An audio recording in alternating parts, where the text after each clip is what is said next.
Boom! We are live, ladies and gentlemen, boys and girls. Welcome to the Nolan Hawkeye Anthony YouTube channel. And I thank all of you for being here, wherever you may be. And of course, however you may be listening. Well, it's official. And to tell you the truth, I was not planning on making a video on this because I'm sure you guys have read all the stories and got your fill of it. But due to the nature of what I do, I have realized that in a lot of ways, I am seen as a Hawkeye contributor. And I appreciate that massively.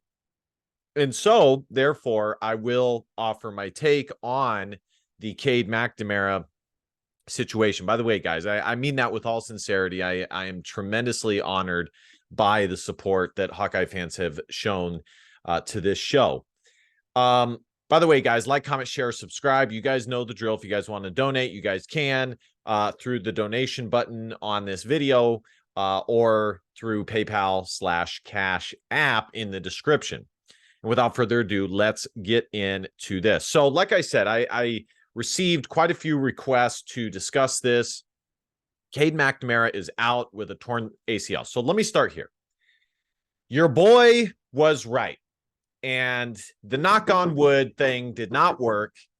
It did not work. And Cade McNamara is out. Now, when I say that, I'm not happy about it. Okay. I said it in my quarterback preview and Iowa Hawkeye season preview that I do not wish any ill will on any players, let alone Iowa Hawkeye players. That is just crazy. But it was also a reality that Cade McNamara, and, just knowing this from my background in sports, I've seen guys like this my entire life, and some guys are just like this.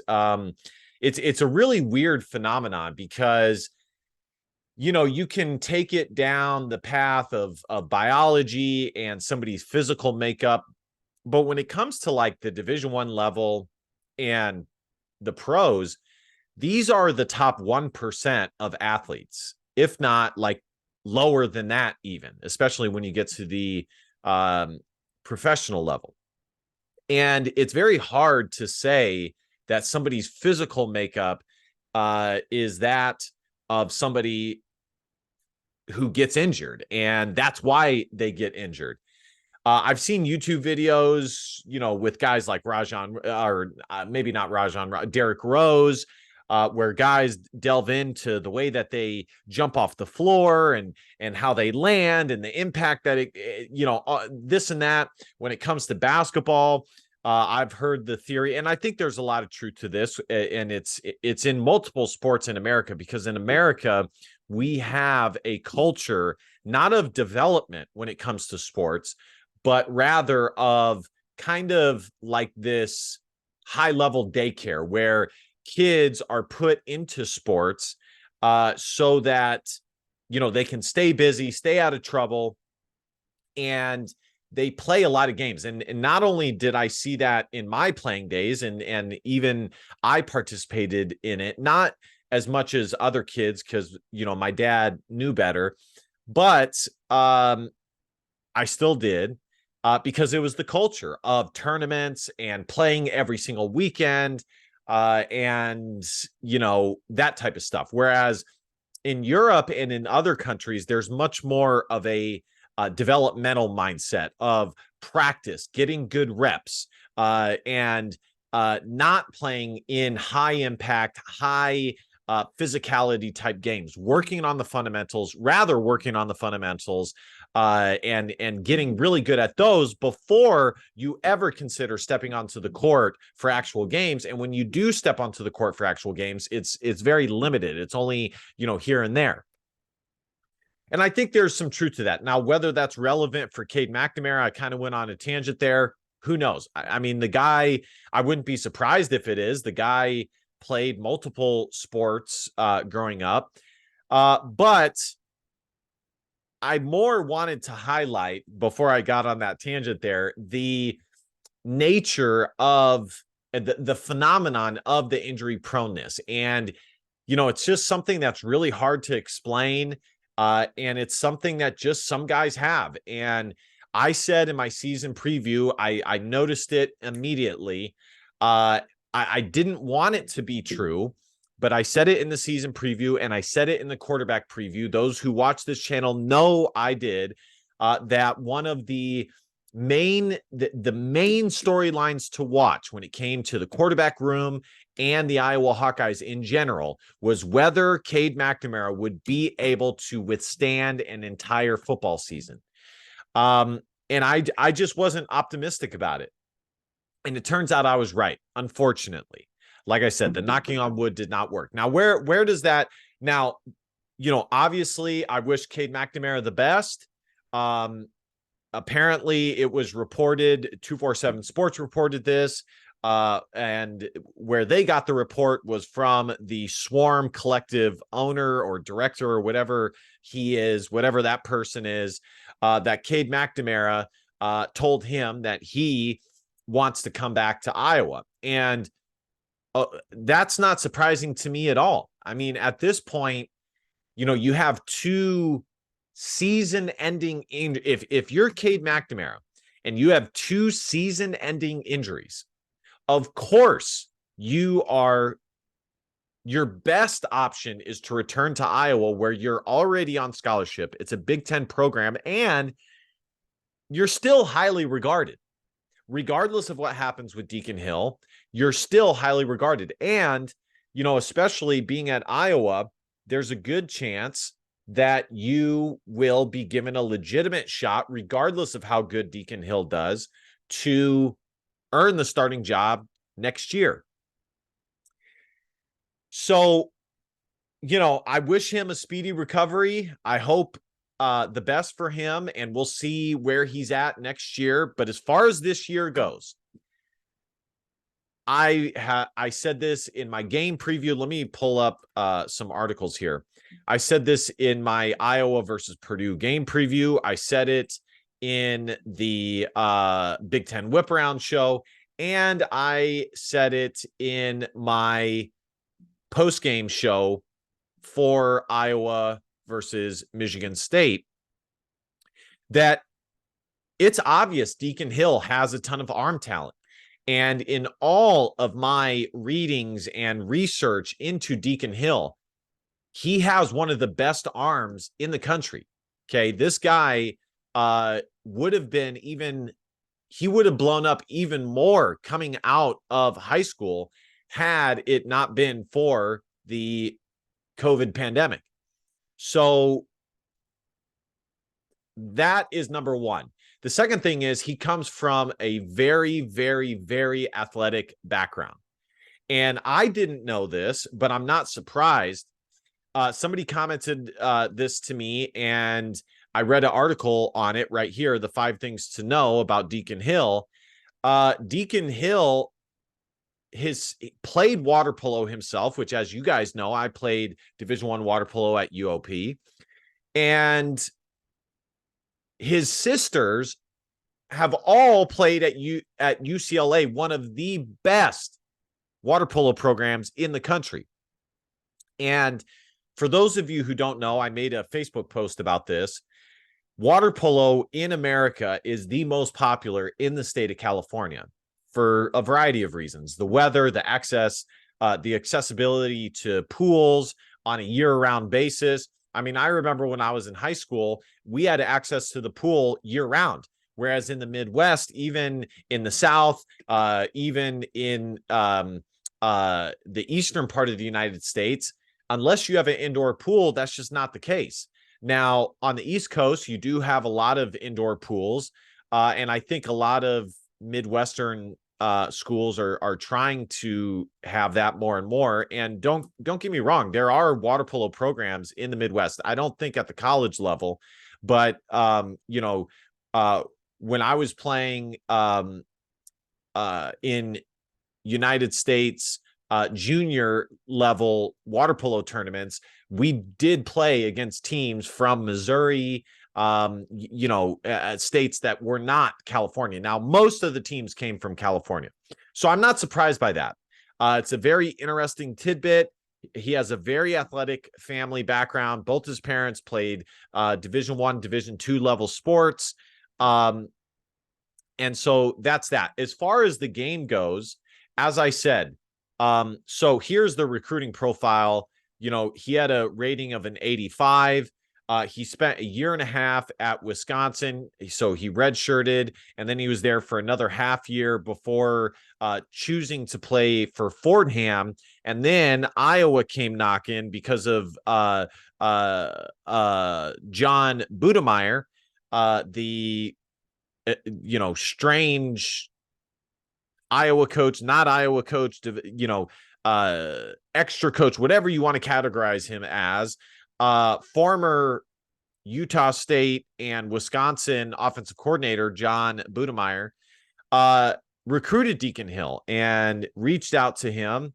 And of course, Deacon Hill could not pass up the chance to play at Iowa. And, it's turned out to be an excellent decision. I mean, it really, really has, because, there is still a ton of football left to be played this season, and he's going to get a legitimate shot to earn the starting spot. So he was considered an 85 in the transfer portal. So he wasn't a high transfer portal ranked guy. But coming out of high school, he's a 4-star by 247 Sports, 27th ranked quarterback, and a composite of 88.1 or 88.15, high 3-star. And this is what I always tell you guys. I mean, Iowa recruits just fine on the offense side of the football. There is no excuse for Brian Ferentz. But as far as Deacon Hill goes, I've said this, I'm excited to see what he can do with a full week's worth of preparation with the ones. And from what I saw, if you were to add the dropped balls that should not have been dropped balls, he would have had a really solid night, especially considering he came in as a backup. And there's a reason why he has the comparison of Ben Roethlisberger. The guy is massive. He's 6'3", 240 plus pounds. He's a big guy, and he moves shockingly well for his size. So, as I have been saying from day one, or going back to the game against Michigan State, he offers. Now, I didn't know how fully his talent level. Admittingly, I did not watch any of his highlight films or anything like that. I only read scouting reports on him, but what we saw from Michigan State, it's all true. I mean, I can see the comp to Ben Roethlisberger. I really can. So I'm very interested to see what he's capable of. I think Iowa has a good backup option in Joe Labus, who I'm still really high on. I think Iowa will give Deacon Hill a legitimate shot. And it's Deacon Hill and Joe Labus. Marco Lainez will almost assuredly redshirt this season. The Iowa coaches will not want to burn his red shirt. And so we'll see. I mean, I'm optimistic, guys. This is actually like the energy boost that Iowa needed. And in as much as it sucks for Cade McNamara, and as much as of course I would not wish an injury on any player, this is in a very strange way exactly what the Iowa offense needed. Now, like I said, I got to preface this so nobody takes it out of context. I don't wish it happened. Okay. And it sucks. And if it could have happened any other way, I would have preferred it that way. And I wasn't even willing to move off of Cade McNamara yet, but Iowa's offense, it was obvious that it was stalling just as much as it has the last 2 years. And Cade McNamara was not having the season that was expected. He just was not. So these were the offers for Deacon Hill. Like I said, he would have had more offers if it wasn't for the COVID season. And, we'll see. I think he provides an element for Iowa that they just did not have with Cade McNamara. And, and like I said, I'm also big on Joe Labus. So as for next year, I just want to talk a little bit about next year. Iowa's quarterback room will be huge. I think there's a good chance that if Joe Labus does not see the field this year, especially if Deacon Hill does a good job, that Joe Labus transfers. I hope he doesn't. I think he's a tremendous talent and has a lot of upside, but Iowa will have, just assuming everything is true, and assuming, and these are a lot of assumptions here, that that Deacon Hill does decent, it'll be Deacon Hill who will have the edge, Cade McNamara, Marco Lainez, James Razor, assuming he stays committed to the Iowa Hawkeyes, and he'll probably be the most athletic quarterback. It'll be a very, and if Joe Labus doesn't leave, Joe Labus. So that's Joe Labus, Cade McNamara, James Razor, Marco Lainez, and Deacon Hill. That's 5 quarterbacks, scholarship quarterbacks on the roster. Now, I can almost guarantee you it won't happen like that. Like I said, I think if Deacon Hill does not see the field this year, he will transfer. And, I don't think it's guaranteed that Cade McNamara chooses to stay at Iowa. Now, I think that would be the smartest thing for him to do, but we'll see. Conversely, if Deacon Hill does not do good things at the quarterback position and Joe Labus gets put in there and does well, Deacon Hill would probably transfer. Players are doing what's best for them these days. Don't expect it, those days of old of loyalty and staying at a program are gone, guys. They are gone. So, I want to go back just quickly to, the comment about Iowa needing a shot of something to get to not continue on this poor kind of future that they were heading towards, or line, or whatever you want to call it, is sadly, and like I said, I wish it could have happened any other way, but sadly, I'm not confident that that would have been the case. I don't think that had Cade McNamara stayed healthy, that he would be pulled as the starting quarterback. I think Iowa pretty much since CJ Beathard, because Iowa has won so many games, they're not really willing to move off of a quarterback. I mean, look at how hard it was for them to move off of Spencer Petras last year. I mean, they were pretty much looking for ways to put him back in the game. So that's kind of where we're at, guys. It's very interesting. We'll see what Deacon Hill can do this Saturday against Purdue. I think if it's against any team, it's good that it's against Purdue. They don't have a good defense. And, I don't think Iowa is going to hold anything back. I think they have a lot of confidence in Deacon Hill's arm, as we saw against Michigan State. And at times it looked like they had more confidence in Deacon Hill's playmaking ability than what we've seen with Cade McNamara. Iowa could help Deacon Hill by being able to run the ball and having balls caught from the wide receivers. But so we'll see, guys. All right, guys. Thank you guys so much for watching. Like I said, like, comment, share, subscribe. Glad to give you guys this content and my reaction to everything that's going on with the Iowa Hawkeyes.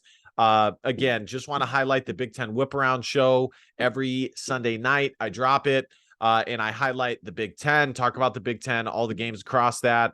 And talk about the games in the top 25. And of course, if you guys want to donate to the channel, you guys absolutely can. All right, guys. Last but not least, DBAP, don't be a pussy, Willow. In facts or feelings, because your feelings just don't matter. Love you guys. See you guys next time. Go Hawks.